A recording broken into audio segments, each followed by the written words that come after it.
이 자리에 나와 예배한 우리 모든 성도님 한 분 한 분이 성경과 성령으로 교회를 함께 세워나가는 일원 되시길 주님의 이름으로 축원합니다. 제가 어제 대경로의 주교연합회 하반기 암송 대회가 있어서 잠시 가서 설교를 하고 왔습니다.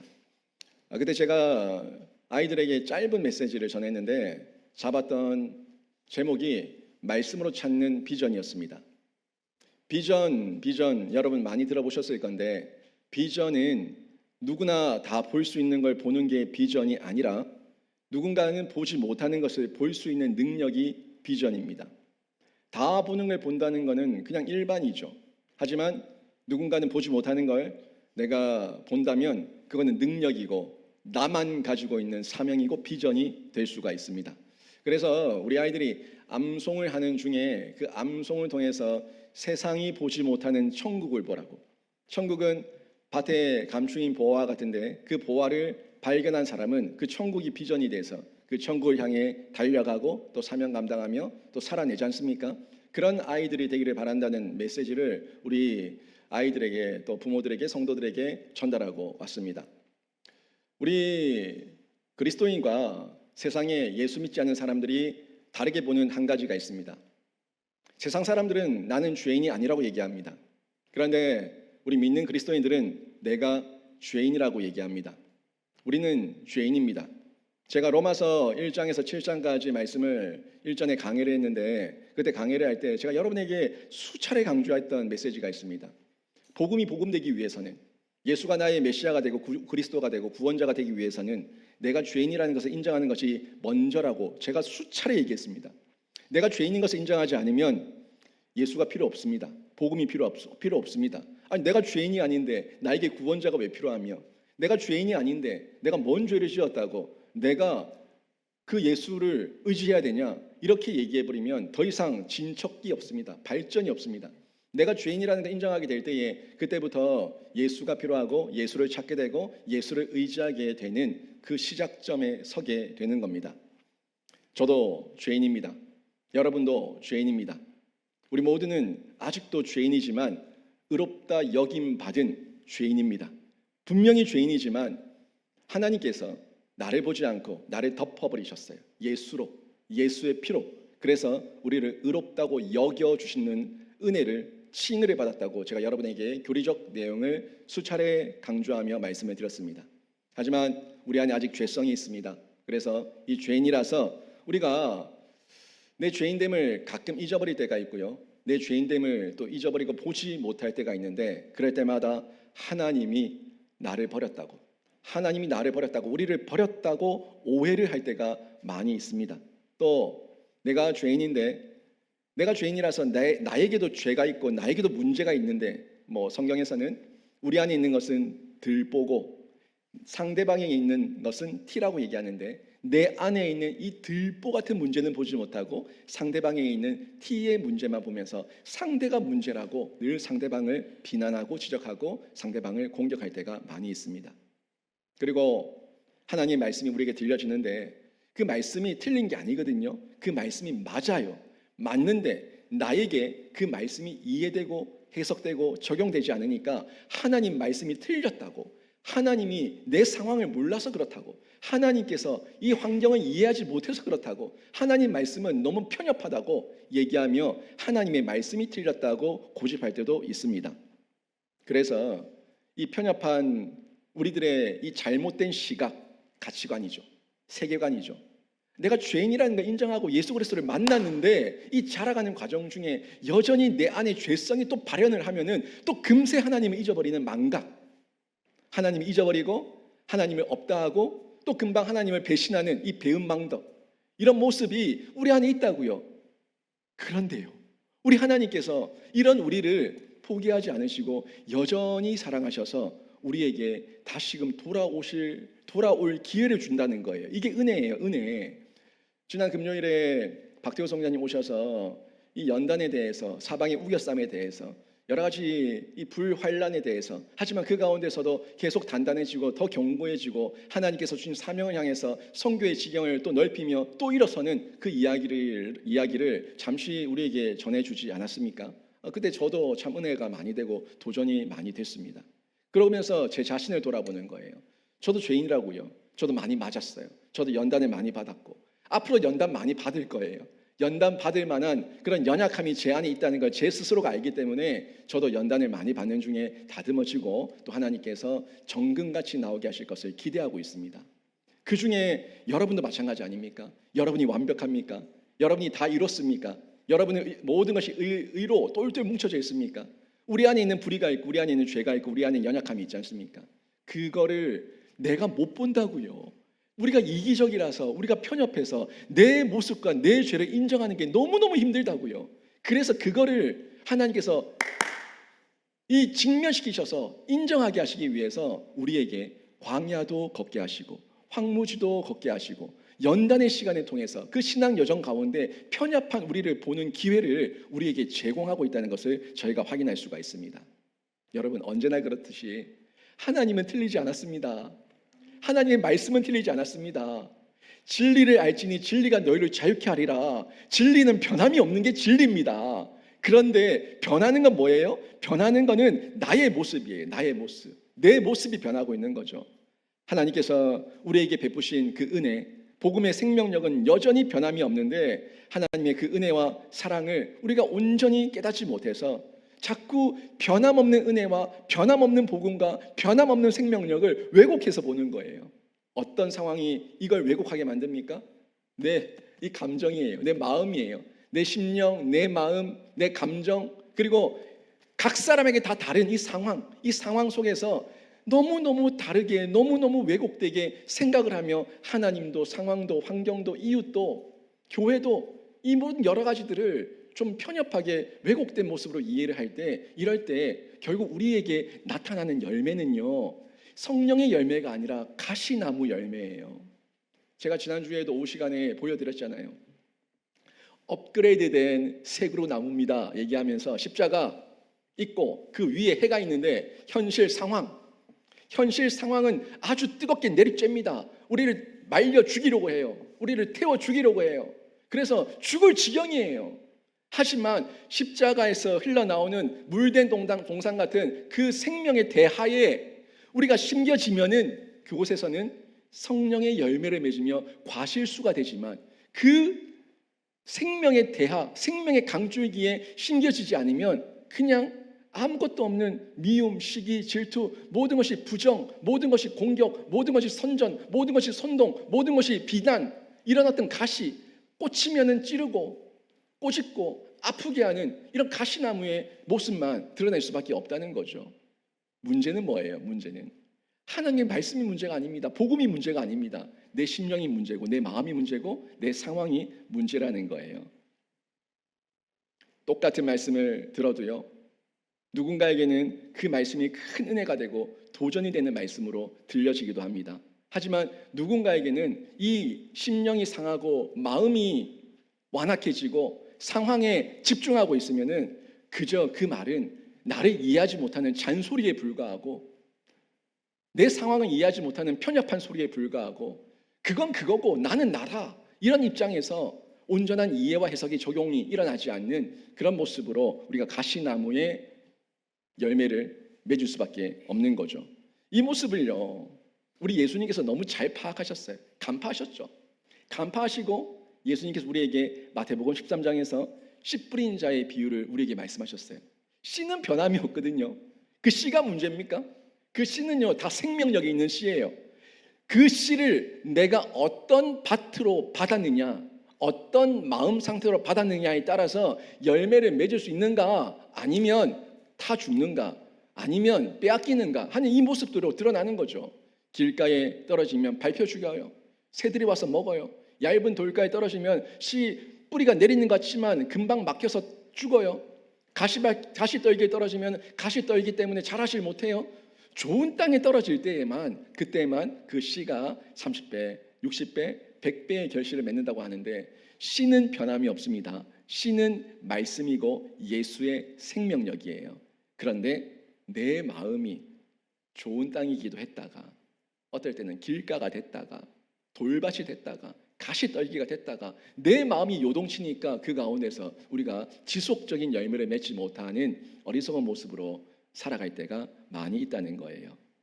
결국 예수와 성령 없는 영혼은요, 그 땅, 황무지, 광야 거기에 집중하면서 현실에 집중하는 자가 되고 자기 경험과 자기 고집대로 살아가는 사람이에요. 그러니까 그들에게 나타나는 건 종교심의 열매만 나타나요. 저는 종교심과 신앙심을 다르다고 분명히 얘기합니다. 세상 사람들이 굿하고 죄를 드리고 공을 쌓고 부적 쓰고 점 보고 하는 이 모든 거는 종교예요. 종교. 인풋 많이 넣으면, 내가 많이 공 쌓으면 나에게 많이 돌아오겠지, 안 돌아오면은 가짜 신이네, 이렇게 판단해버리는 자기 중심, 그게 종교심이에요. 그 열매라고요. 내가 이만큼 했는데, 내가 교회에서 얼만큼 했는데 나한테 이럴 수 있어, 이 다 종교심이에요. 자기 의예요. 자기 사랑이에요. 종교심이에요. 그 종교심의 열매는 가시나무입니다. 하지만 하나님께서 주신 은혜대로 살았을 때에 신앙심의 열매는 성령 열매가 된다는 걸 저희가 성경을 통해서 확인할 수가 있고, 지난주에 봤었던 그림을 통해서도 확인할 수가 있습니다. 그래서 우리 주님께서 이 씨 뿌리는 자의 비유와 함께 마태복음 7장의 산산수훈에서 말씀하셨던 아주 주옥 같은 메시지가 있지 않습니까? 열매에 대해서 우리 같이 한번 읽어봅시다. 마태복음 7장 16절 말씀이에요. 같이 읽습니다. 시작. 그들의 열매로 그들을 알지니 가시나무에서 포도를 또는 엉겅퀴에서 무화과를 따겠느냐. 가시나무는 가시만 냅니다. 가시나무에서 포도가 맺히지 않습니다. 엉겅퀴에서 무화과가 맺히지 않습니다. 이게 무슨 말입니까? 가시나무를 가진 자, 엉겅퀴를 가진 자의 모습이 언행심사를 통해서 일상 가운데 드러남을 우리가 알 수 있는데, 그 열매를 우리 주님께서 열매로 알리라 말씀하고 있는 걸 우리가 기억해야 되는 겁니다. 오늘 본문도 보세요. 제가 이 얘기를 왜 이렇게 길게 했냐면요, 오늘 본문에요 바울과 바나바가 나오는데 바울과 바나바가 너무 이 상황이 달라져 버립니다. 바나바 입장에서는요, 가시나무가 되고 엉겅퀴가 되어서 이 마음의 미움과 질투와 시기가 일어날 수 있는 상황이에요. 그런데 제가 이 바나바를 집중하는 가운데 바나바가 하나님의 사람이었고 그 가운데 성령이 역사하시고 성경 말씀이 있으니까 동력할 수 있었다. 바울과 동력할 수 있었고 바울을 먼저 앞세울 수 있었다라는 이 측면에서 제가 눈이 간 거예요. 여기에 집중하게 된 거예요. 역시 바나바다. 바나바 다르다 하는 측면을 제가 확인할 수가 있었는데요. 보세요. 한번 보세요. 바울이 처음엔 사울이었죠. 사울이 바울 될 수 있도록 도와준 사람이 누구예요? 바나바예요. 바나바가 없었다면 사울은요 교회 안으로 들어오지 못했습니다. 그는 박해자였고 죄인 중에 괴수였고 핍박자였고 살인자였습니다. 그가 어떻게 교회 안으로 들어옵니까? 아무도 그를 믿지 않습니다. 사울을 바울로 받아들이고 그 사울에게 사역과 사명을 맡겨서 선교를 나갈 수 있도록 도와줬던 건 바나바예요. 바나바가 사울을 잊게 한 겁니다. 이게 중요한 내용이죠. 결국에 바울의 청거에서 이방의 선교사로 세워준 사람 바나바가 먼저 된 자라는 걸 저희가 기억을 해야 되는데, 근데 보세요. 1차 선교 여행이 시작됩니다. 1차 선교 여행 이후를 보니까 상대적으로 바나바는 늘 바울 그림자에 가리워져서 2인자처럼 보이는 거예요. 아니, 바나바가 그렇게 두각을 드러내지 못하는 거예요. 늘 나서서 설교하고 기적을 일으키고 사람들에게 권면하고 바울이 모든 걸 다 하고 있는 것처럼 보입니다. 보세요. 사도행전 12장까지 베드로 주도의 영적 주도권과 그 영적 흐름을 성경이 기록하고 있습니다. 그리고 사도행전 13장 이후부터는 바나바와 바울이 함께 선교 여행을 시작하면서 바나바가 드러나는 것처럼 보여졌지만 바나바가 아니라 바울 중심의 사역으로 28장까지 쭉 이어지고 있는 이 성경의 성령 행전, 이 선교 행전을 저희가 확인할 수가 있는 거죠. 이 모습 가운데 사람이라면요, 바나바도 사람이잖아요. 사람이기 때문에 시기가 일어날 수 있죠. 질투가 일어날 수가 있죠. 미운 마음이 일어날 수가 있어요. 이 마음에서 예수께 연합되어 있고 접속되어 있지 않으면 이 마음 가운데서 가시나무의 모습을 얼마든지 드러낼 수 있는 상황이, 현실이 바나바에게 펼쳐지고 있었는데, 바나바는 그 현실이 중요한 게 아니라 어디에 접붙여졌어요? 십자가에, 포도나무에 예수께 접붙여져서 그 물된 동산 가운데 있으니까 성령의 열매를 맺으며 바울과 함께 동력하는 아름다운 이 동력, 아름다운 사역을 이어가고 있음을 확인할 수가 있는 겁니다. 바나바는 자신의 사명에 따라서 충성되게 사역을 감당하며 가시나무가 아니라 이 과실수 성령의 열매를 맺고 있는 걸 우리 성경을 통해서 확인할 수가 있는데요. 오늘 제가 이 부분을 조금 전개해 나가면서 여러분에게 바나바의 심정과 함께 전체적인 내용을 다시 한번 훑어드리는데, 여러분 오늘 말씀 잘 들어보시고 바나바의 심정을 한번 헤아려 보시고, 또 여러분 마음 가운데 예수님이라면 어떻게 하셨을까, 바나바는 어떤 심정으로 이렇게 사역할 수 있었을까를 고민하시는 가운데, 우리 교회가 온전하게 성경과 성령으로 신앙이 바로 세워지고 우리가 충동적인 삶, 감정에 끌리는 삶이 아니라 성경, 성령에 따라서, 인도를 따라서 열매 맺는 삶이 되기를 주님의 이름으로 축원합니다. 먼저 바나바의 심정을 한번 헤아려 보자고요. 바나바가 참 그렇게 편안한 심정은 아니에요. 지금 방금 말씀드렸던 것처럼 사도행전 13장 이후에 이 선교 여행에서는 확연하게 바나바는 바울 뒤로 밀려났습니다. 하지만 바나바는요, 밀려난 것처럼 보이지만 밀려난 것이 아니라 바울에 대한 은사와 이 기질과 능력을 발견해서 인정한 거예요. 바나바가 보니까 이 바울이 굉장히 티칭 사역에 능력이 있는 거예요. 성령의 능력도 나타나는 거예요. 리더십이 있는 거예요. 거기에 마음의 열정과 이 불이 있는 거예요. 끈기가 있는 거예요.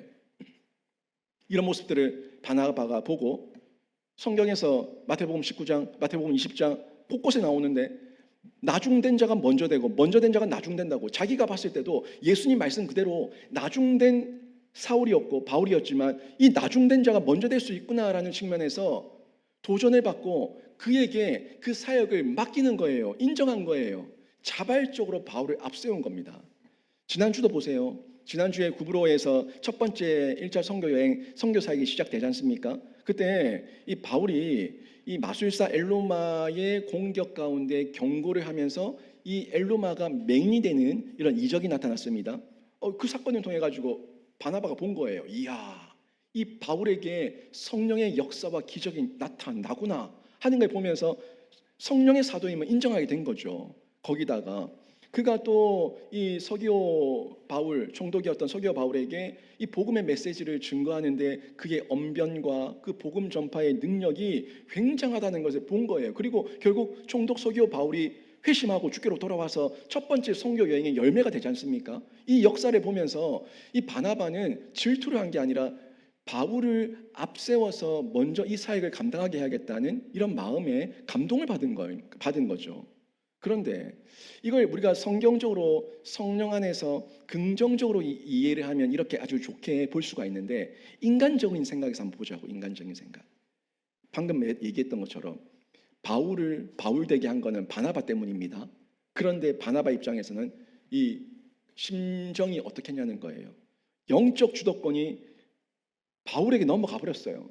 바울에게 넘어갔을 때에 이 심정이, 아니 내가 대장인데, 내가 선교 팀장인데, 아니 내가 먼저 해야 되는데 왜 바울이 지금 다 자기가 나대고 자기가 나서고 쟤한테만 이런 일이 일어나는 거야. 하나님 저는 뭔데요? 저에게 리더십을 주셨잖아요. 하는 마음에서 이기심과 또 미움과 시기가 분명히 일어날 수 있다는 거예요. 이게 사람의 심정이에요. 인간적인 심정이에요. 충분히 그럴 수 있어요. 그런데 이 인간적인 심정이 충분히 일어날 수 있음에도 불구하고 바나바가 이 심정을 어떻게 다스릴 수 있었는가 하는 부분에서 여러분이 한번 고민해 보라는 겁니다. 오늘 본문도 보세요. 오늘 본문도 보니까 밤빌리아 버가로 넘어갔습니다. 거기서 이 선교의 동력자였던 마가 요한이 밤빌리아 버가로 넘어가는 길에 이탈했어요. 이탈해서 선교팀에서 나 안 할 거야, 나 그만할 거야 이러고는 예루살렘으로 돌아가 버린 거예요. 아니 이 선교가 얼마나 중요한데, 그 또 선교를 나가보신 분들은 알겠지만 선교팀, 그 팀워크가 얼마나 중요합니까? 근데 그 선교 팀워크 가운데 한 명이 나는 선교 안 할래 하고 집에 가버린 거예요. 왜 갔을까요? 왜 갔을까요? 성경에서 그 얘기를 정확하게 기록하고 있지 않아요. 그런데 추측은 할 수 있겠죠. 저도 이걸 보면서 아니 마가 요한은 왜 돌아갔을까? 바나바가 친척인데, 자기 친척도 지금 바나바가 선교팀에 남아있는데 마가 요한은 왜 넘어갔지? 하는 걸 가만히 생각을 해보고 묵상을 해봤는데 성경이 안 나와 있으니까 이거는 뭐 추측의 영역이에요. 그냥 상상의 영역인데 제가 영적 상상력으로 생각을 해보니까 마가 요한이 기분이 나쁜 거예요. 아니 우리 친척인 바나바가 지금 바울을 바울되게 해줬고 바울을 교회에 영입해줬고 지금 우리 바나바가 팀장인데 왜 바울이 자꾸 나대는 거야? 기분 나쁘네. 자꾸 이런 식으로 하면 곤란한데 이런 가운데 어떤 불평과 어떤 시기심을 드러냈겠죠. 그러는 가운데 마찰이 일어나니까 결국에는 나 안 할래. 나 바울이 대장할 거면 팀장할 거면 나 안 할래 하고 돌아가지 않았을까라는 그런 생각에서 제가 상상을 해봅니다. 근데 이게 왜 이제 타당성이 있냐면요. 이후에 보면은 이 분명한 거는 마가 요한이 예루살렘으로 돌아갔던 것이 어떤 질병 때문에 돌아갔거나 몸이 아파서 돌아갔거나 건강상의 문제로 돌아갔거나 어떤 그런 건 아니었다는 겁니다. 어떤 가정에 부모님이 돌아가셔서 돌아갔거나 그런 건 아니었다는 거예요. 만약에 그랬다면은 일신상의 문제였기 때문에 이후에 다시 재허입을 할 거예요. 근데 바울이 이후에 마가 요한을 선교팀으로 재허입해 달라는 요청이 들어왔을 때 바울이 반대합니다. 격렬하게 반대합니다. 마가 요한을 그 선교팀으로 재허입을 하지 않습니다. 선교사로 허입하지 않아요. 그 이유가 뭘까요? 아주 사소한 내용이고 어떤 일신상의 건강의 문제였다면은 당연히 이제 건강 회복해서 돌아와서 사역하겠다면 받아주는 게 당연하겠죠. 근데 바울이 그 사랑을 얘기하고 믿음을 얘기하고 예수의 사랑을 얘기하는 그 바울이 그 마가 요한의 선교팀 재허입은 인정하지 않는 거예요. 받아들이지 않는 거예요. 이유가 뭐라고 생각합니까? 아주 심각한 문제가 있었다는 거죠. 선교팀 내에서 하지 말아야 될 말과 하지 말아야 될 행동과 하지 말아야 될 자세와 하지 말아야 할 태도와 하지 말아야 될 질서 무너뜨리는 권위에 대한 이 도전, 이런 영역이 있었기 때문에 결격사유, 선교팀에 있어서 결격사유가 있었기 때문에 더 이상 너는 우리와 함께할 수 없다는 걸 아주 강하게 정확하게 선을 그었다는 걸 저희가 상상해 볼 수가 있는 거예요. 한번 상상해 보세요. 이게 저의 영적 상상력이지만 굉장히 타당성이 있어요. 안 그러면 이 바울이 마가 요한의 그 뛰어난 그 인재를 받아들이지 않을 이유가 없어요. 그런데 받아들이지 않았다는 겁니다. 이때도 보세요. 이때도 친척이었던 마가 요한이 예루살렘으로 가버립니다. 불만을 토로하면서. 근데 바나바가 떠나는 마가 요한을 보면서 에이 요한도 가네? 나도 가야겠다 하고 같이 따라가지 않는다는 거예요. 요한만 가요. 요한만 가고 그 친인척이었던 이 바나바는 그 자리에서 끝까지 그 팀을 지키고 있습니다. 이탈하지 않습니다. 이때에 바나바의 심정이 어떻겠냐는 거예요. 교회 안에서도 이런 일들이 있잖아요. 어떤 부정적인 이야기가 나왔을 때 한 사람이 교회를 나갑니다. 그럼 또 다른 사람이 따라 나가. 이유도 모른 채 따라 나가. 그냥 친하다는 이유로 따라 나가. 친척이 나갔다고, 형제가 나갔다고, 아빠가 나갔다고, 엄마가 나갔다고 따라 나가. 이런 일이 일어날 수 있다고요. 그런데 신지가 경고할 때에 그 이유와 상황과 환경을 정확하게 판단할 수 있을 때에 바나바와 같은 그런 신앙을 가지고 있을 때에 그때에 이탈하지 않고 자기의 사명의 자리, 자기의 위치를 끝까지 지킬 수가 있다는 거죠. 제가 여러분에게 얘기하는 이런 심정이에요. 바나바가 이런 이 2인자처럼 보이는 소외된 자리, 그리고 자기가 나설 자리가 아닌 것처럼 보이는 이런 자리, 자기의 가장 친한 친인척까지도 떠나는 자리, 그런 외로운 자리에서 그 심정을 지키며 선교할 수 있었던 이유가 뭐냐? 바나바의 심정은 어땠을까 하는 측면을 여러분이 생각해 보라는 겁니다. 그리고 보세요. 영적 주도권의 변화는 아주 중요한 부분인데 제가 한 번 더 언급합니다. 영적 주도권은 굉장히 중요한 부분이에요. 이 영적 주도권이 처음부터 바울에게 있지 않았습니다. 지난주에 봤었던 1절 말씀 보세요. 안디옥 교회의 5명의 지도자를 언급하는데 성경은 늘 그렇습니다. 이게 패턴인데 성경에서도 중요한 사람, 아주 뛰어난 사람, 먼저 하나님께서 쓰시고자 하는 사람, 이런 사람들의 이름을 일부러 의도적으로 앞서서 거론하실 때가 많이 있어요. 그런데 이 5명의 안디옥 교회 지도자를 언급할 때 제일 먼저 언급했던 1인자 지도자가 누구예요? 바나바예요. 그리고 사울의 이름이 나오는데 이 사울의 이름은 마지막에 나와요. 바울. 그때는 사울이었으니까 사울의 이름은 맨 마지막에 나와요. 5명의 지도자가 있다고 했지만 바나바가 먼저 선임이었고 맨 말단이 바울이었다는 걸 이 성경의 이름 순서만 봐도 저희가 확인할 수가 있다는 겁니다. 그리고 선교 여행이 시작됐습니다. 시작되고 나서 7절 처음에 서기오 바울이 선교팀이 왔다는 얘기를 듣고 예수에 대한 관심을 가지고 그들을 불러서 하나님에 대한 말씀을 듣고자 했을 때 그때도 먼저 부르는 이름을 보세요. 7절 보십시오. 서기오 바울은 지혜 있는 사람이라 바나바와 사울을 불러. 누가 먼저 나왔습니까? 바나바예요. 바나바를 먼저 부릅니다. 사울을 불러 하나님의 말씀을 듣고자 하더라. 그런데요, 이 상황이 언제부터 역전되냐면 9절입니다. 바울이라고 하는 사울이 이 표현이 나온 이후부터 영적 주도권이 바울이 된 그때부터 바나바가 아니라 바울에게로 넘어가는 걸 저희가 확인할 수가 있습니다. 그리고 이게 28장까지 계속 이어지는 거예요. 굉장히 중요한 터닝 포인트입니다. 그리고 13절 보십시오. 이제 선교팀을 지칭할 때에 바나바의 이름을 지칭하지 않습니다. 바울과 및 동행하는 사람들이 누구예요? 선교팀이에요. 바울과 및 동행하는 사람들이 하나님께서 이 대표성을 영적 주도권을 바울에게 주고 있다는 것을 확인해 볼 수가 있죠. 또 이 이후에 이 비시디 안디옥에 도착합니다. 도착해서 여기서 회당장들이 백성들을 위해 가지고 하나님의 말씀을 좀 가르쳐 주세요라고 권했을 때 바나바가 일어나서 설교를 하는 것이 아니라 바울이 일어나서 설교를 해요. 흔히들 설교는 그 모임 가운데 그래도 가장 어떤 영적 권위를 가진 분, 또 인정하는 분, 또 특별히 초청된 분, 이런 분들이 설교를 하지 않습니까? 그런데 이 베시디 안디옥 회당에서 첫 설교를 바울이 설교했다는 거예요. 이때도 이 바나바의 심정이 어땠을까요? 아니 내가 설교해야 되는데, 내가 선교팀장인데, 내가 대표자인데, 아니, 내가 설교를 안 하고 지금 왜 바울이 하는 거지? 이런 어떤 인간적 마음이 일어날 수 있지 않습니까? 그런데 바나바는 이 바울의 설교를 경청합니다. 그리고 가만히 들어보니까 바울의 설교가 거침이 없어요.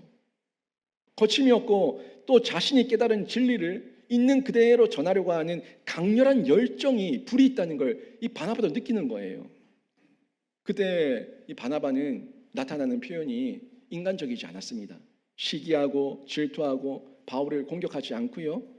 그냥 이 바울을 있는 그대로 받아들이고 인정하는 거죠. 여러분, 바나바가 바울의 약점을 가장 잘 많이 압니다.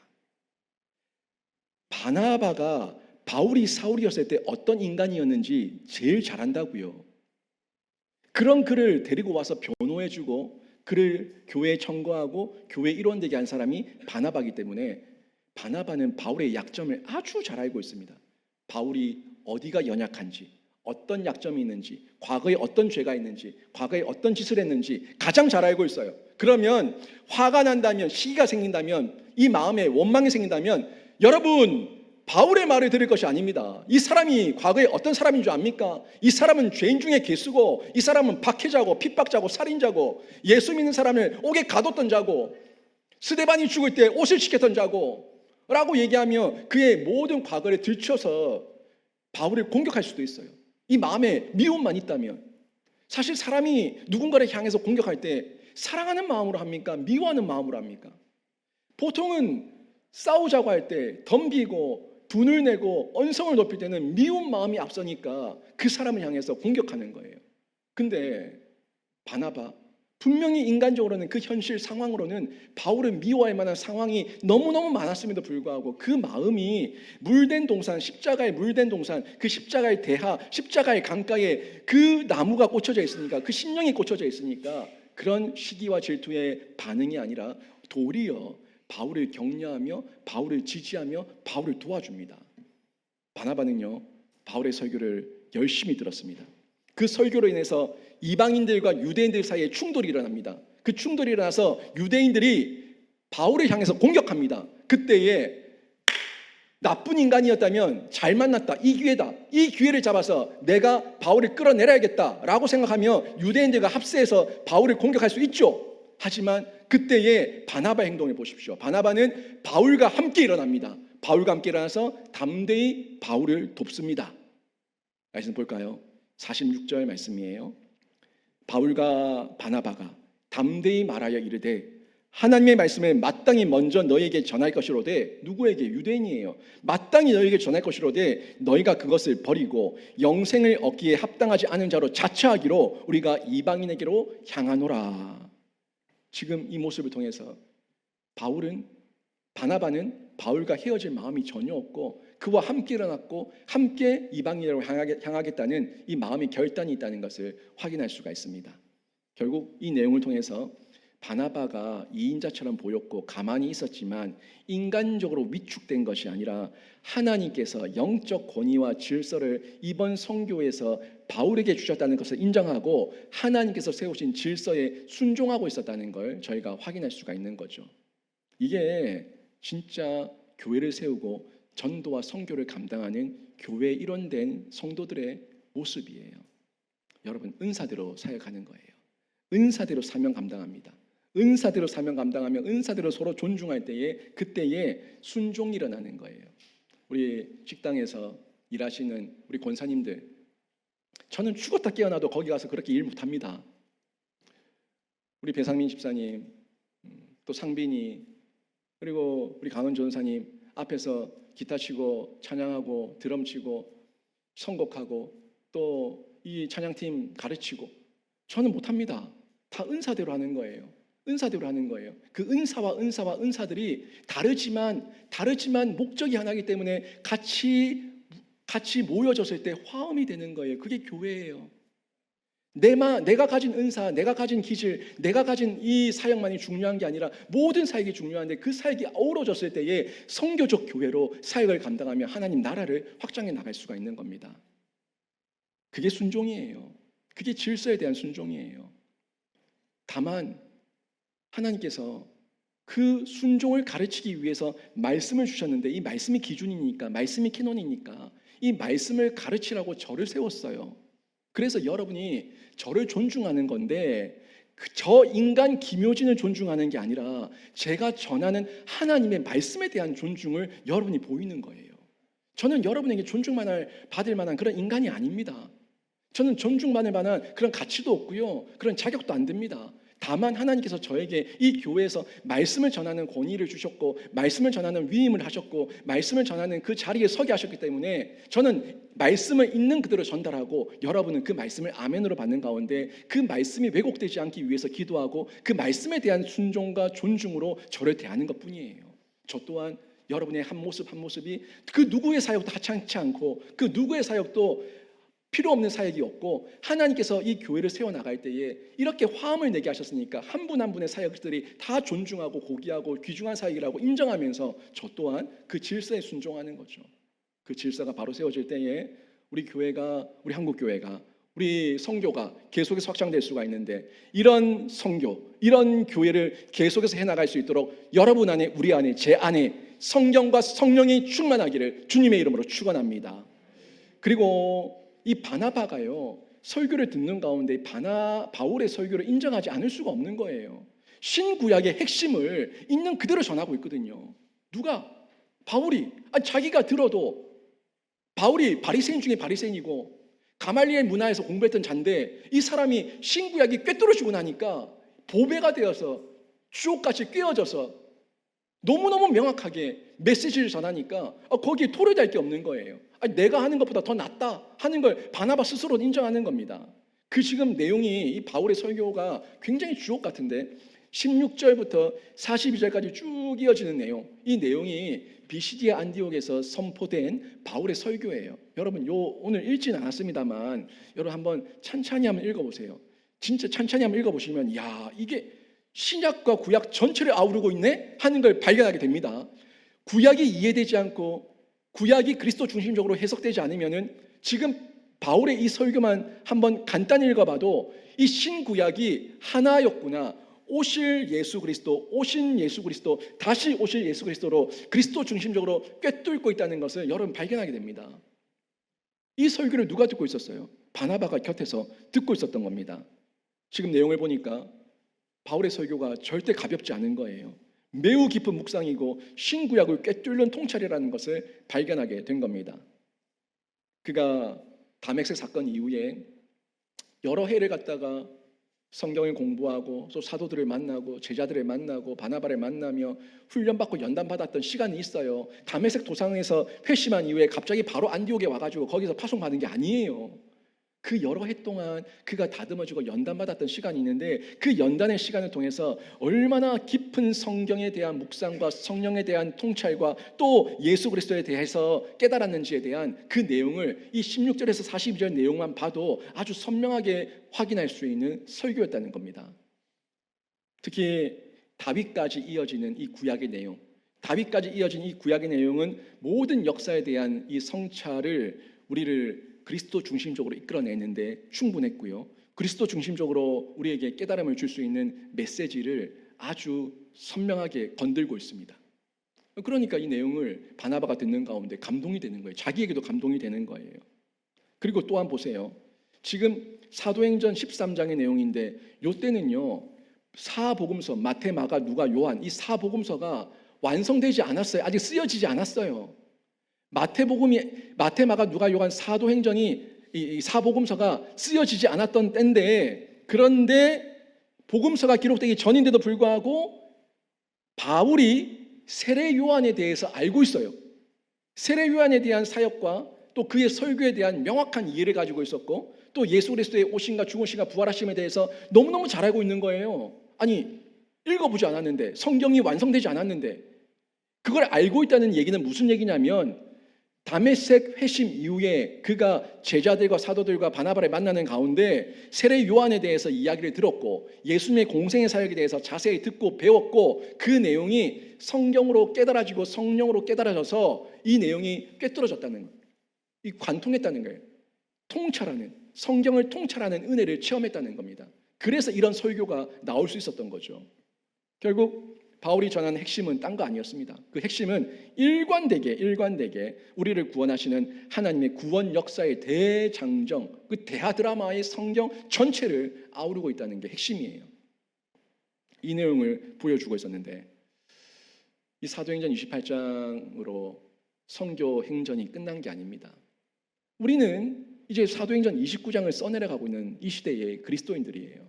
이 시대의 교회입니다. 교회 일원들이에요. 그렇다면 우리에게도 이 사도행전 29장 바나바와 바울이 살아왔던 그 선교의 역사와 그 선교의 사명을 우리가 계속 이어가기 위해서는 우리에게도 동일하게 성경이 있어야 되고요. 성령의 통찰과 깨달음이 있어야 되는 거예요. 그게 깨달아져서 내 삶의 실제가 되어야 된다는 겁니다. 성령 백날 얘기해도 성령의 체험이 없으면 성령이 뭔지 모르고 성경 아무리 첫날 만날 읽어도 그 성경이 그냥 글자 검은 건 글자 흰 거는 책이면은 종이면은 나에게 무슨 은혜가 되냐는 거예요. 성경 말씀을 읽을 때에 성령께서 나를 두들기시고 나를 새롭게 하셔서 나를 깨닫게 하시면 성경 말씀대로 살아내는 삶의 실제가 되는 겁니다. 이게 삶의 열매죠. 그거를 그리스도의 장성한 분량까지 자라간다고 말하는 것이고 신앙의 성숙이라고 말하는 거예요. 저는요, 우리 교회 성도들, 저도 마찬가지고요. 우리 성도들 모두가 이 사울이 회심한 이후에 바울이 되어서 이 놀라운 설교로 신구약을 꿰뚫으며 복음의 진수를 전수할 수 있는 것처럼 전달할 수 있는 것처럼 변화된 그 능력이 우리 성도들에게 임하기를 바라고 우리 성도들이 그리스도의 장성한 분량까지 자라나서 누구를 만나든지 이번 추석에도 어떤 비난과 비방을 일삼는 가족들, 친족들을 만나든지 그 앞에 주눅들지 말고 온전히 예수 그리스도 생명 자랑하며 예수 그리스도 안에서 예수의 그 생명을 변증할 수 있는 생명 사역자가 되기를 주님의 이름으로 축원합니다. 이게 하나됨이에요.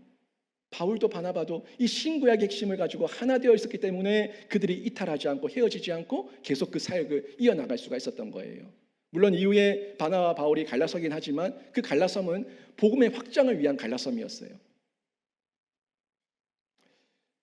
결국 모든 교회에, 모든 선교에, 모든 전도에 우리가 주목해서 봐야 될 것은 진리가 있냐 없냐 이겁니다. 진리대로 선포되고 있냐 아니냐 이 부분을 봐야 되는 거예요.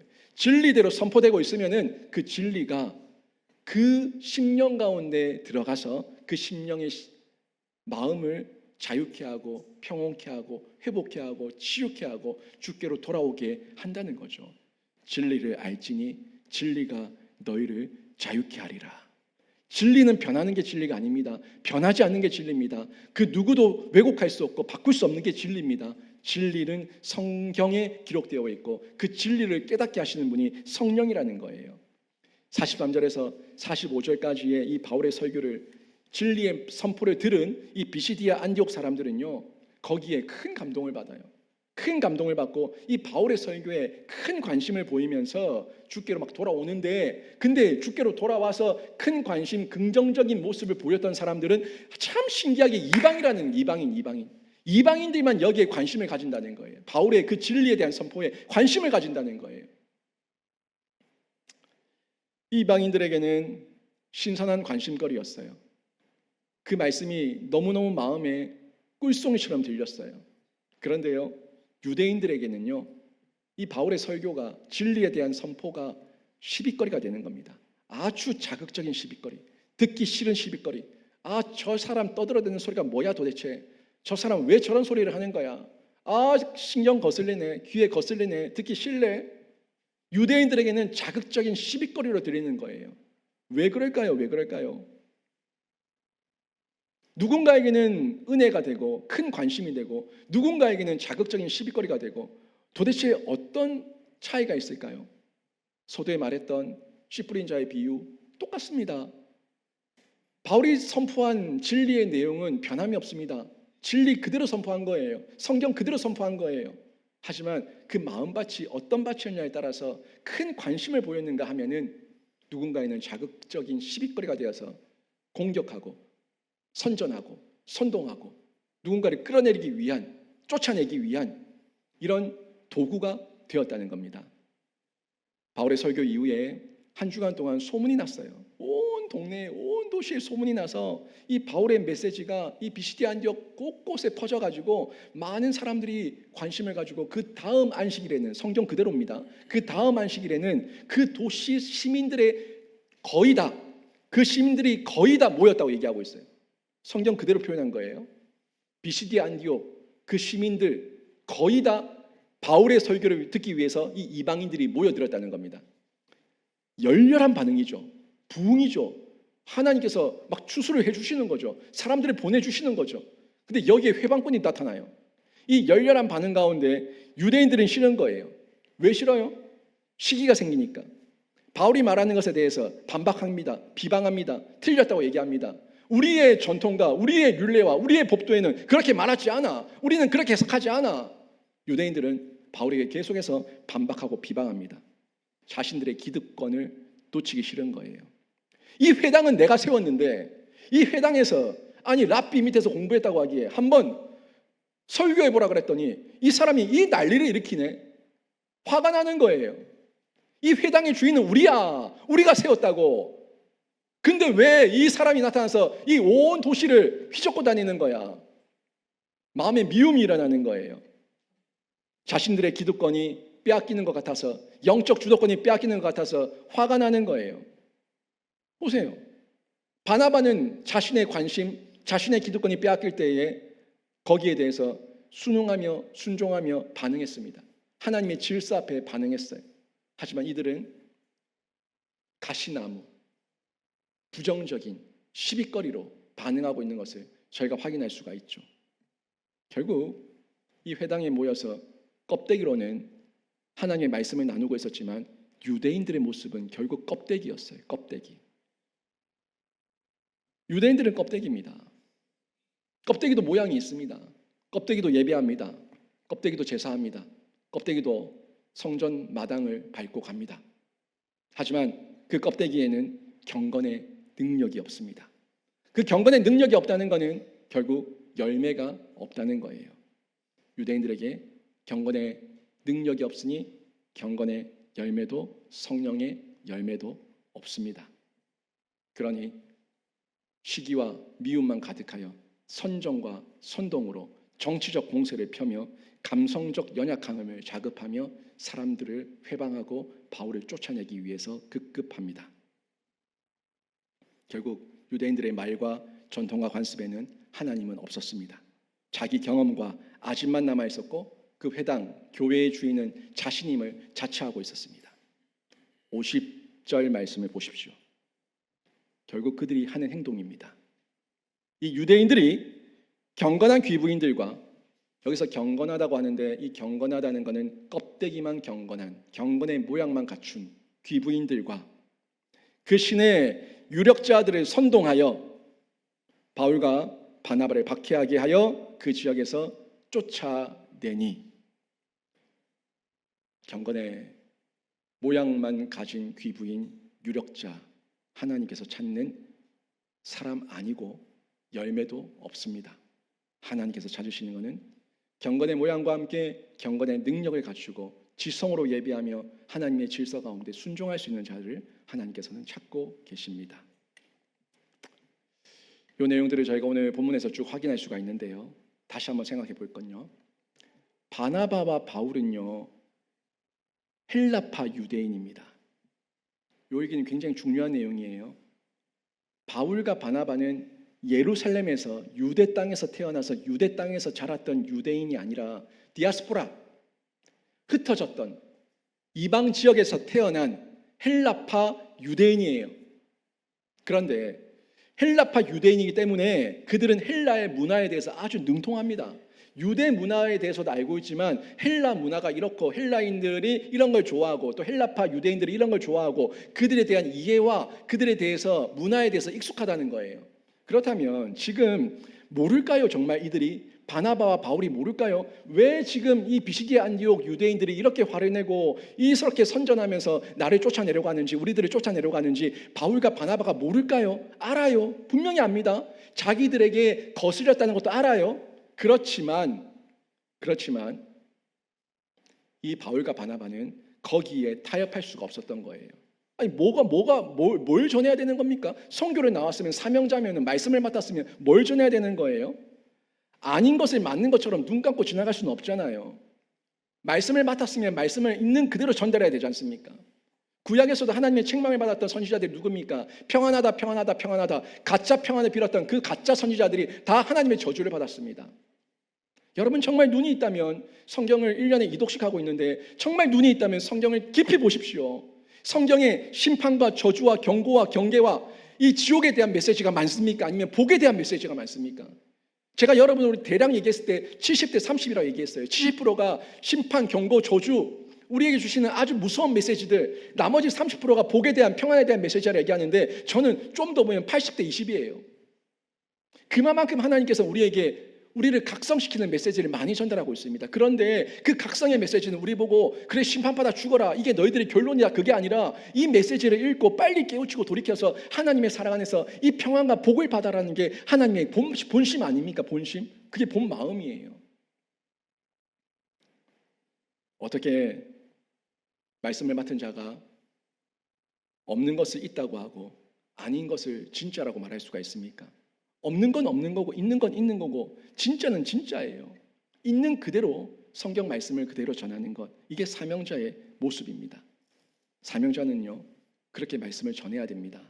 성경이 경고하고 징계와 심판과 회개의 선포를 하고 있다면 있는 그대로 전달해야 되는 거예요. 강한 어조로 말해야 된다면 강한 어조로 말해야 되는 거예요.